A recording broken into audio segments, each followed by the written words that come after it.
Hello and welcome back to Life by Design, where I share practical tips to empower and uplift sensitives, empaths, and intuitives. Today's topic is how we can best help someone that we love who's going through a tough time. There's nothing more frustrating than watching someone that you love struggle and feeling like you know exactly what they need to do to get better, but they continue to choose their old ways.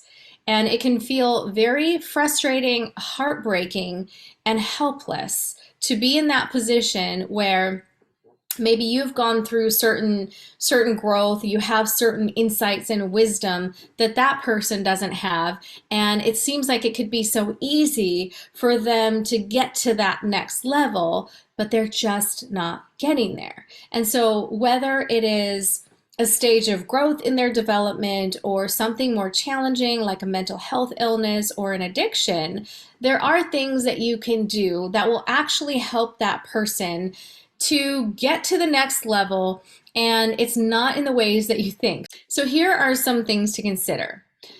Acknowledging your emotions about this tough situation is really first and foremost. We have a lot of feelings by nature. They're amplified, they're intensified. It's against our nature to sit back and watch, right? We want to jump in and help. We feel like we know what they need to do to help. We may have certain resources, and stuffing those feelings down to focus on the other person doesn't actually serve that person, because all that does is it lowers your own energy. So you want to give yourself space, time to feel the emotions, work through them on your own so that you can move forward with clarity and some sense of direction, right? When we're in our emotions, we tend to feel like we're in a washing machine, right? We don't have the grounding. We're just going from here to there. And a lot of times we're just tuned into whatever's going on outside of us. So it's important to acknowledge whatever you're feeling.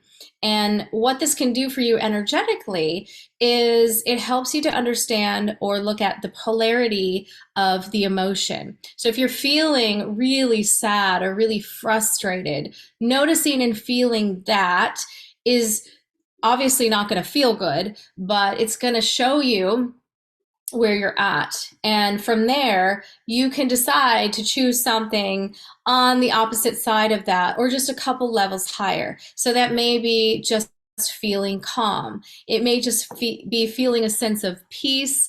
It may just be a sense of trust. So you want to be able to feel your feelings and then choose something just a little bit higher than that original energy. That's going to help you move forward in a better way. Another thing is to move your body. Emotion can get trapped in the body, so moving your body, breathing, going outside, those are some things that are going to help you move that energy through you and gain a sense of grounding. Another thing to consider is that there's more than one way to heal. And so even though you may have some really great suggestions for that person, it doesn't mean that that's the way that they're going to choose to move forward. And so letting go of whatever that looks like for that person, and knowing that there are other people or circumstances out there that may be meant to help them more so than you are. It doesn't mean that we stop trying. It doesn't mean that we stop being there or sharing whatever wisdom or resources that we do have.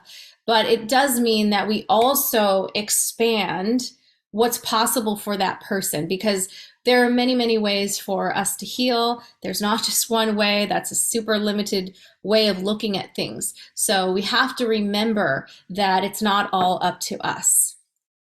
Another thing to consider is when you are feeling good, when you are feeling empowered, when you are thriving, you are in the best position to actually positively impact that person. Doing the things that really help you feel like the real you, the things that give you that sense of lightness or joy, those are the things that are important for you to prioritize in these difficult times with your loved one. On the flip side of the feeling good part of it is sometimes people make the mistake of matching their loved one's energy. So whether it's anger or sadness or hopelessness, we have to remember that matching that person's energy, it just lowers the whole frequency of that situation. It creates a heaviness, a stuckness around that. And so when you allow yourself to raise your vibration, doing the things that help you feel good, then you're actually going to be more help. And oftentimes, the person that you love will start to learn from your example. But that's not why we do it, right? We do it simply to be in the highest and best energy possible for ourselves. And as a byproduct, we can help that person. But remember, you can never be mad enough, sad enough, upset enough, frustrated enough for the person to understand how much you want goodness for them, how much that is actually available to them if they were to just see it, right? So matching that lower energy, it just creates more confusion and more of that same energy. No amount of worrying or stressing out is going to actually help that situation. And on top of that, there's no amount of advice or talking to the person that can be as impactful as something that is specifically designed for them. And we can say designed from God, angels, the universe, source. There are greater forces out there, much more powerful than we are, but remember that your energy in this whole equation does matter. So doing what raises your own frequency first is going to be super impactful, and it's going to allow for more space for things to move and change on that person's behalf. So letting go of what the breakthroughs for your loved one are going to look like and allowing the universe to step in and support that person with whatever it is that they need. That is something that is a very intimate experience. As you yourself probably know, along your healing journey, it wasn't always the people that we thought should be there to support us. Sometimes it was a stranger. Sometimes it was a caregiver. Sometimes it was a friend. Sometimes, it's just a piece of information that they read in a book or see somewhere. So letting go of how that insight gets to land in that person's awareness is going to free the whole energy around that person to connect with whatever that next piece is. So to sum up, the truth is we are not responsible to heal somebody else. It's not up to us.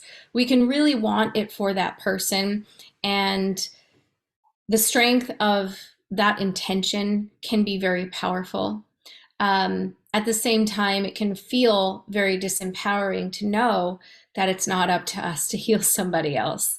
But just as you've had certain people along your healing path, they get to discover their own healing path. And so choosing to have faith and trust in the person that you love, faith and trust in the greater forces of good around us, is going to help you to let go and just be the best person that you can be every single day, and to take the best care of you and your energy, and that always overflows to the people around you. I hope this has been helpful for you today. Take what resonates, leave the rest, and please know that I'm sending out extra love and light for all who need it. You're not alone in these situations, and the more we can uplift ourselves, the more positive impact we can have on the people we love. Thanks for joining me, and I'll see you next time. Bye.